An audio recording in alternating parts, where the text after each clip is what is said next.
आजकल तुम्हारे पास मेरे लिए टाइम ही नहीं है। ऐसा लगता है जैसे कि तुम मुझसे प्यार ही नहीं करते। सही लगता है तुम्हें? मुझे सिर्फ पैसा कमाना है, क्योंकि तुम्हें खुशी मुझसे बात करके नहीं मिलती है। याद है या याद दिलाऊं? नमी, मेरी शर्ट पर प्रेस कर दो, मुझे ऑफिस जाना है। खुद से कर लो, मैं नहीं करूंगी। यार मैं इतने प्यार से कह रहा हूँ तुम्हें, और तुम कैसे बात कर रही हो मुझसे? मतलब भी पता है तुमको प्यार का? अगर तुम मुझसे प्यार करते ना तो मेरी सारी ख्वाहिशें पूरी करते। मेरे सारे दोस्तों के पास स्कूटी है, कार है, और मेरे पास क्या है?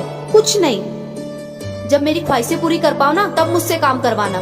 ठीक है, आज से मैं तुम्हारी सारी ख्वाहिशें पूरी करूंगा। दिन रात एक कर दूंगा तुम्हारी ख्वाहिशें पूरी करने के लिए। तब जाके शायद तुम मेरी इज्जत करोगी। इज्जत से ज्यादा तुम्हें तुम्हारी ख्वाहिशें प्यारी थी। अब मैं तुम्हारी ख्वाहिशें पूरी कर रहा हूँ तो खुश रहो ना।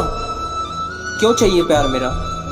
तुम्हें जो चाहिए मुझसे मांग लेना, बस मेरा टाइम और मेरा प्यार मत मांगना।